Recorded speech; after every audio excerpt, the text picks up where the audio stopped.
Réunion ce jour lundi 3 mars 2014 du Conseil des ministres sous la présidence du chef de l'État, président de la République, président du Conseil des ministres. Les conclusions dans quelques instants. Arrivée cet après-midi à Niamey de plusieurs délégations des assemblées nationales des pays voisins dans le cadre de l'ouverture officielle de la première session ordinaire au titre de l'année 2014 du Parlement nigérien.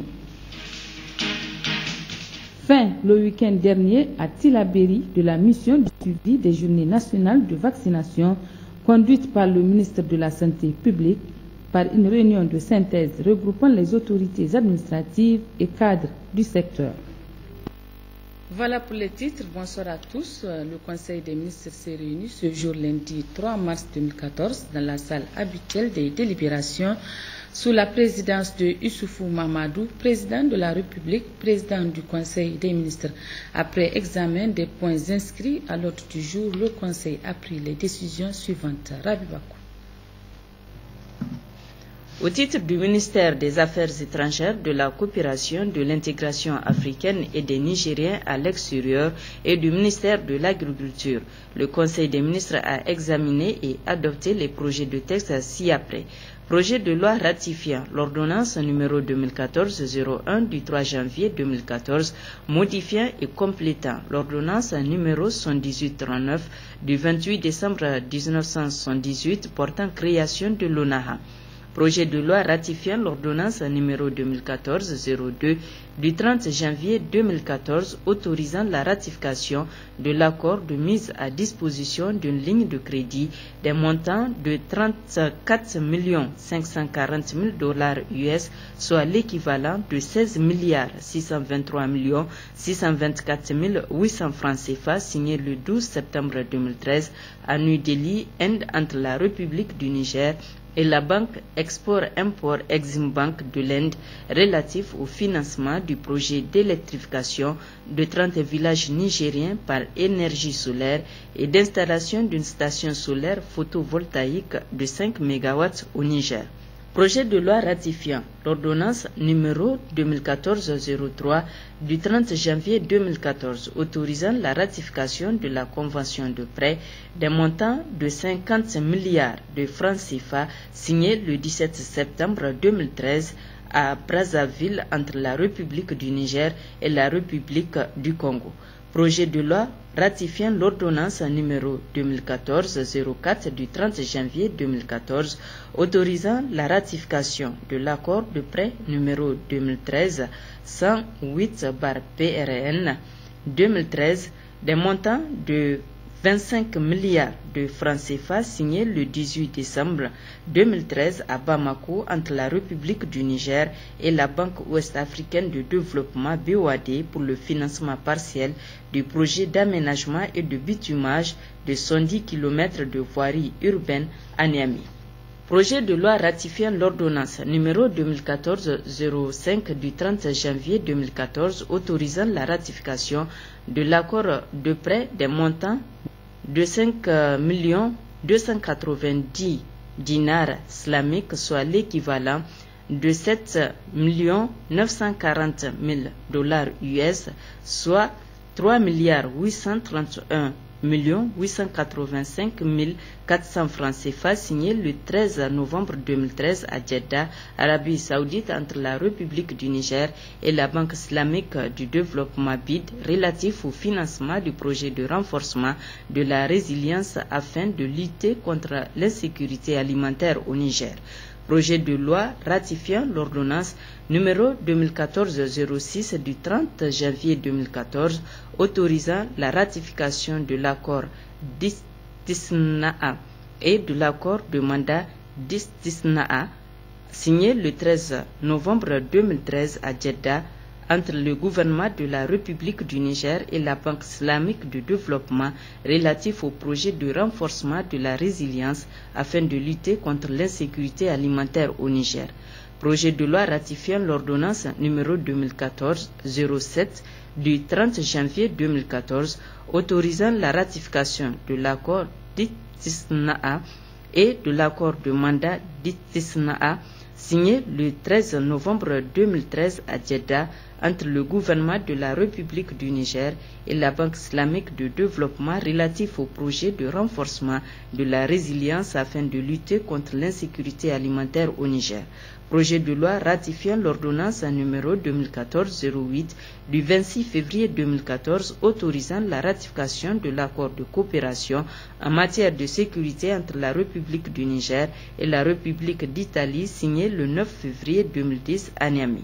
Projet de loi ratifiant l'ordonnance numéro 2014-09 du 26 février 2014 autorisant la ratification du contrat de prêt concessionnel gouvernemental signé le 13 novembre 2013 à Niamey entre la République du Niger et l'Export-Import Bank Exim Bank de Chine d'un montant de 463 millions de yuan, soit l'équivalent de 36 milliards 294 millions 456 000 francs CFA relatif au financement du projet de construction de la ligne de transport d'électricité d'une puissance de 132 kV sur le trajet Souras-Zender et Maradi-Malbaza.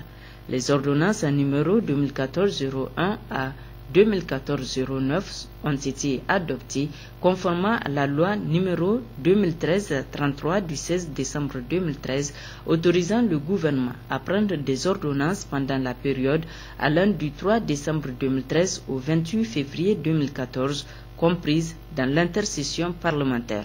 Cette même loi fait obligation au gouvernement de déposer devant l'Assemblée nationale les projets de loi de ratification des ordonnances prises dans son cadre au plus tard le 7 mars 2014. Ces projets de loi seront transmis à l'Assemblée nationale pour adoption. Projet de loi autorisant la ratification de l'accord de crédit numéro 5340 NE des montants de 65 100 000 droits de tirage spéciaux, soit l'équivalent de 49 milliards 228 620 000 francs CFA, signé le 16 décembre 2013 à Niamey entre la République du Niger et l'Association internationale pour le développement en vue de contribuer au financement du projet de gestion des risques de catastrophe et développement urbain. L'objectif de ce projet est d'améliorer la résilience du Niger face aux aléas naturels par les interventions identifiées en matière de gestion des risques de catastrophes dans les zones ciblées et le renforcement de ses capacités à riposter promptement et efficacement à une crise ou à une situation d'urgence. Ce projet est constitué de 4 composantes suivantes. Investissement lié à la gestion des risques d'inondation, renforcement de capacités en gestion urbaine et gestion de risques de catastrophe, gestion du projet, capacité à répondre rapidement et efficacement à une crise ou une situation d'urgence, répondant aux critères d'éligibilité, mécanisme de riposte rapide. Cet accord de crédit entre dans la catégorie des instruments juridiques internationaux dont la ratification est soumise à l'adoption préalable d'une loi d'autorisation conformément à l'article 169 de la Constitution. C'est l'objet du présent projet de loi qui sera transmis à l'Assemblée nationale pour adoption. L'ordre du jour étant épuisé, Son Excellence le Président de la République a levé la séance. Merci Rabi. Audience ce matin à la présidence de la République. En effet, le chef de l'État Issoufou Mamadou s'est entretenu avec l'ambassadeur de Turquie au Niger, Hassan Ulusoy.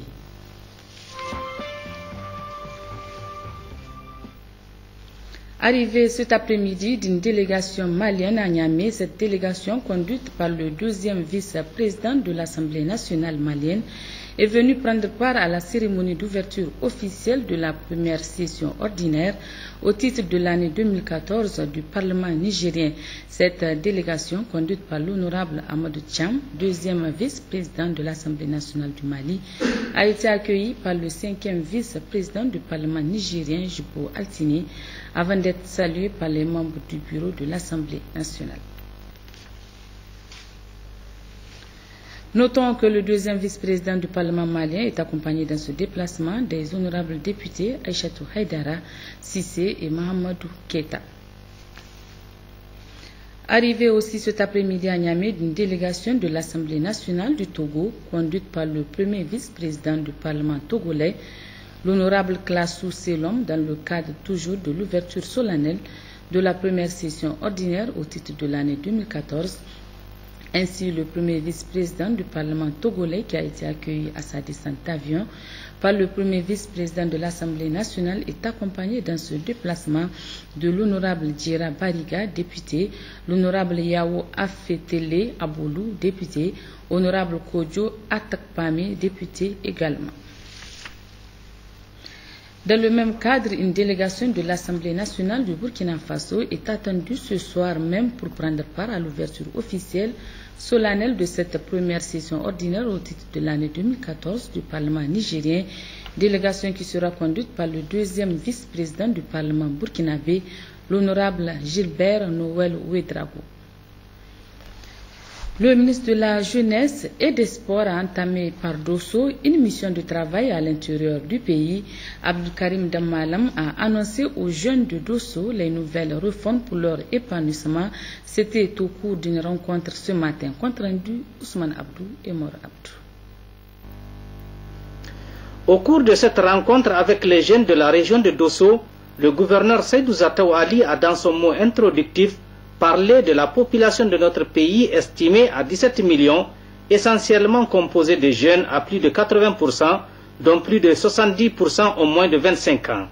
Cette jeunesse est le fer de lance du Niger, c'est pourquoi les autorités de la 7e République attachent une attention particulière à tout ce qui concerne les jeunes. Le ministre de la Jeunesse et des Sports a lui rappelé que son ministère a entrepris un certain nombre de réformes et d'investissements pour que la jeunesse puisse s'épanouir.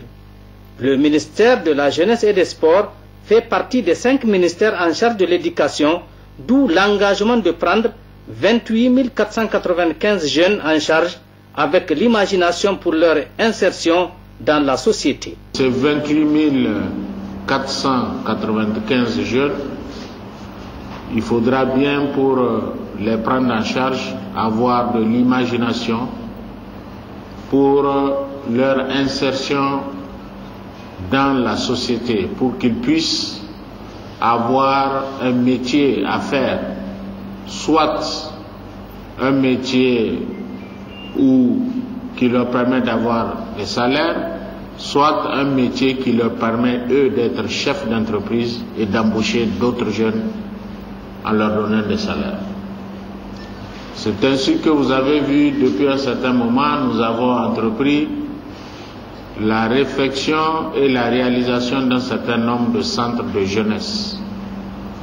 Nous avons l'intention, dans le budget national propre du Niger, de mettre en place 54 centres de jeunesse.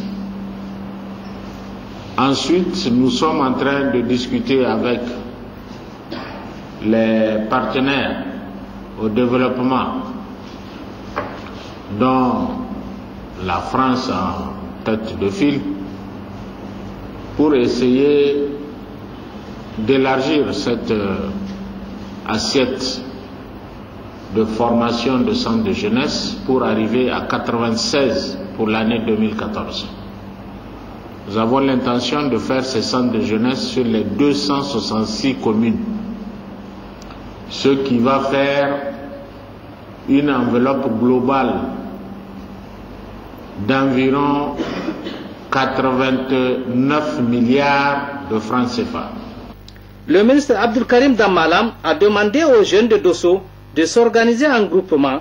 Il a annoncé la bonne nouvelle, celle des 16 millions qui seront mis à leur disposition cette année. Parlant des festivités du 18 décembre 2014 pour Dosso Soga, Abdelkarim Damalam a demandé la contribution des jeunes de Dosso par des activités de salubrité afin de rendre Dosso propre. Je l'annonçais en titre, la mission de suivi des journées nationales de vaccination conduite par le ministre de la Santé publique a pris fin samedi dernier avec la réunion de synthèse qui a regroupé les autorités administratives et cadres du domaine de la santé. Le résumé avec Sahabi Bouda et Jupono. Au cours de la réunion de synthèse, la mission a constaté avec beaucoup de bonheur le travail des agents de les encourager à mieux accomplir leur mission et au respect des horaires de travail pour répondre aux nombreuses sollicitations des malades. Le Niger vient d'être déclaré indemne du ver de Guinée. Cependant, le secrétaire général du ministère de la Santé publique a invité les agents de santé à rester vigilants dans la surveillance de la maladie pour maintenir cet acquis. Il a enfin exprimé au nom du président de la République, chef de l'État El Hadj Issoufou Mahamadou, ses félicitations et encouragements au personnel de santé de la région de Tillabéri pour son engagement constant pour le mieux-être des populations et les a exhortés à redoubler d'efforts en vue de l'atteinte des objectifs que le Niger s'est assignés. Des engagements ont été pris au cours de cette réunion de synthèse. En voici un extrait. Au terme de ces constats, des instructions ont été données et des engagements pris. Pour les instructions à la direction régionale de la santé publique et au district sanitaire, il s'agit d'assurer la maintenance des équipements biomédicaux et la logistique par les maisons agréées, sécuriser les locaux abritant les fonds de formation sanitaire, renforcer la collaboration avec tous les acteurs, notamment avec les forces de défense et de sécurité, et prendre en compte les besoins prioritaires dans la planification. Pour les engagements, en ce qui concerne le ministère de la Santé publique, affecter un médecin au centre de santé intégré de Damana, transformer 9 cases de santé en CSI, il s'agit de Kobi, Toulou Damoussa, Ibakan, Lamdou, Soleil Noma, Fandouberi, Fazaou, Tchéné et Ishawa. Construire l'hôpital de Gotei et celui de Bankilare. Construire le CSI d'Ayeru et mettre à niveau le CSI d'Abala. Quant au gouvernorat, il s'est engagé à sensibiliser la population sur les fréquentations des services de santé, la lutte contre la maladie, suivre la mise en œuvre des engagements pris au niveau régional. Le conseil régional a pris l'engagement de construire une salle d'hospitalisation pour un coût de 40 millions de francs CFA. L'OMS prend l'engagement de financer une étude sur les récurrences des épidémies de rougeole dans les départements de Bal-Leyara et la formation des prescripteurs en ARV.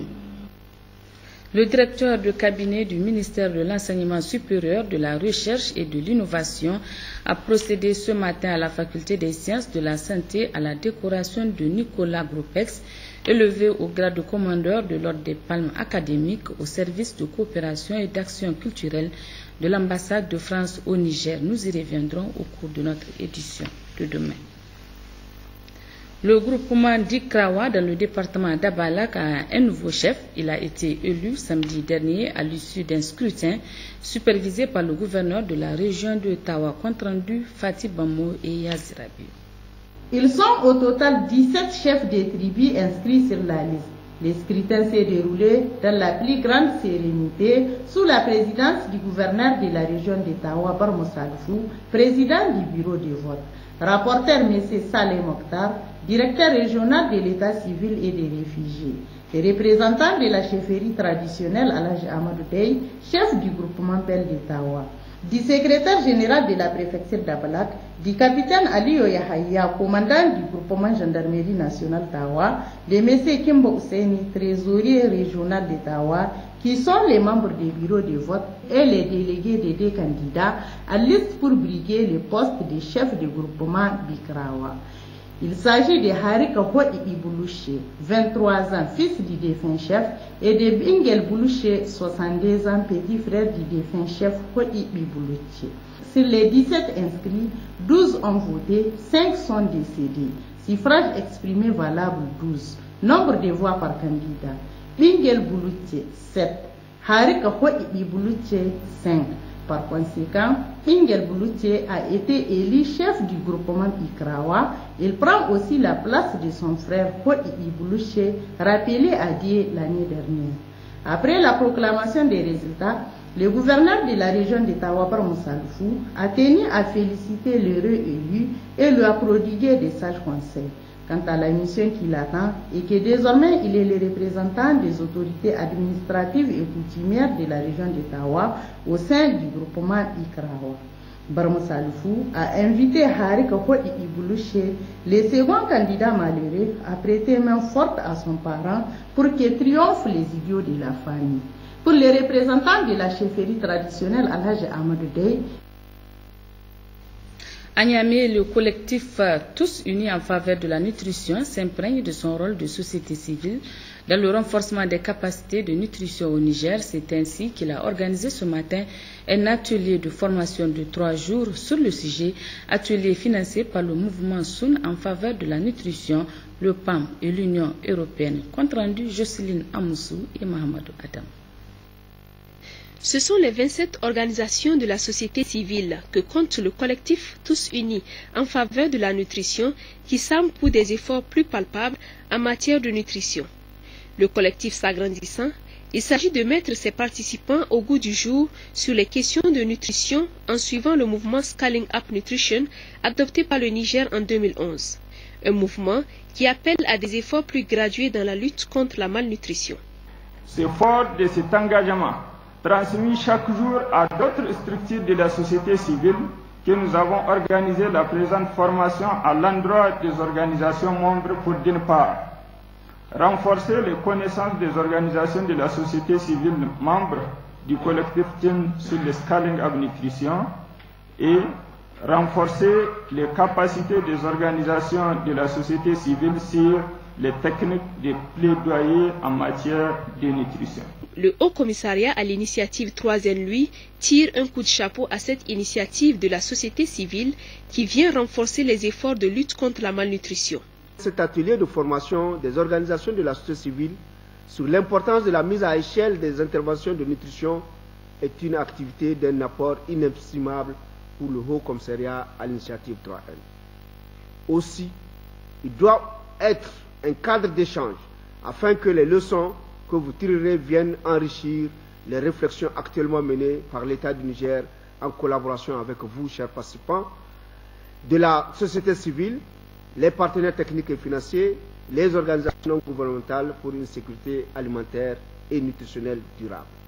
Cet atelier de 3 jours des acteurs de la société civile sur la nutrition conforte la position des partenaires à soutenir le gouvernement, notamment le Programme alimentaire mondial, l'Union européenne, dont le représentant Moussa Bouda, qui a clairement expliqué lors de cet atelier que l'amélioration de la nutrition se fera via l'agriculture, les filets sociaux et la santé.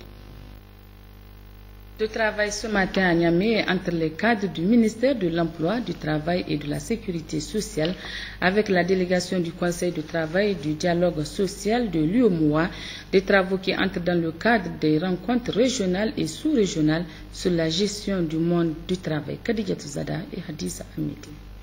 Un des pays fondateurs du Conseil du travail et du dialogue social CTDS de l'UEMOA, le Niger figure également parmi les premiers pays qui reçoivent cette mission d'information et de sensibilisation organisée relativement à la gestion du monde du travail. Les États de l'UEMOA est compromis du fait des crises sociales récurrentes qui sont enregistrées dans la sous-région. Donc le CTDS a été créé pour œuvrer à faire en sorte que ces crises-là, à défaut de disparaître complètement, soient réduites de façon sensible pour permettre justement à cette communauté-là de pouvoir aller de l'avant. Précisons que les attentes du Niger et des partenaires sociaux vis-à-vis du Conseil du travail et du dialogue social CTDS sont fortes et attendent d'être prises en compte. De toute évidence, la formation et le renforcement des capacités des acteurs du monde du travail sont indispensables pour la conduite réussie des négociations collectives, aussi bien avec l'État qu'au niveau des entreprises. Le CTDS pourra, sans aucun doute, jouer un rôle positif en ce sens, en aidant les cadres nigériens de concertation à acquérir les compétences nécessaires au bon accomplissement de leur mission de régulation de la paix sociale. Outre les attentes que nous venons d'exprimer, l'occasion vous sera donnée d'entendre les partenaires sociaux ainsi que les responsables des cadres de concertation et d'échanger avec eux sur ce que sont leurs préoccupations propres. Ce sera certainement le moment de leur donner d'amples informations sur les dispositions prises par le bureau du CDTS et celles qu'il entend prendre au cours de son mandat pour donner effet aux recommandations formulées lors de l'atelier de Dakar en octobre 2013, dont beaucoup les intéressent particulièrement. Au Niger, le ministère de l'Emploi, du Travail et de la Sécurité sociale assure le secrétariat permanent de la Commission nationale de dialogue social CNDS et la présidence du comité interministériel de négociation avec les partenaires sociaux. Ouverture ce matin à Niamey des travaux d'un atelier sous-régional de formation sur les stratégies de recherche d'autonomie financière des associations de lutte contre la drépanocytose du Niger, du Burkina Faso et de la Mauritanie. L'atelier s'inscrit dans le cadre du projet de renforcement des capacités de l'association de lutte contre la drépanocytose au Niger. Moudanchirou, Oumajamila et Salif Garba pour le compte rendu. Au Niger, selon plusieurs études réalisées, le trait drépanocytaire a été retrouvé chez 22% de la population. 71% des familles des malades ne sont pas en mesure d'assurer une prise en charge correcte à leurs malades. Cet atelier vise donc à améliorer l'état de santé des populations à travers l'autonomie de l'association de lutte contre la drépanocytose. Cela par la progression du niveau d'autofinancement de ses activités et de son fonctionnement. Afin de favoriser l'autonomie financière de nos membres à la base, en 2010, grâce au soutien financier du gouvernement princier de Monaco, en partenariat avec l'ONG Planète Finance, nous avons initié un dispositif de microcrédit qui est un projet de soutien à l'accès au microcrédit pour les personnes malades de la drépanocytose au Niger, dont la LDN a été bénéficiaire. Le projet visait à lutter contre l'exclusion économique des malades de la drépanocytose, de réduire la propagation de la maladie et de proposer des mécanismes financiers adaptés à cette maladie pour favoriser le développement d'activités génératrices de revenus en favorisant l'insertion économique des personnes malades ou affectées par la drépanocytose afin d'améliorer leurs conditions socio-économiques. Nous avons monté à ce sujet 355 dossiers, mais 255 bénéficiaires ont reçu des prêts pour un montant total de 39 475 000 francs avec le partenariat des institutions de microfinance dont Asusu SA et la MECREF. Ainsi, plusieurs activités ont été menées par les autorités sanitaires et les partenaires techniques et financiers pour améliorer la prise en charge par l'État des malades de la drépanocytose. Ces mesures sont entre autres la création d'un centre spécialisé dédié à la prise en charge de la maladie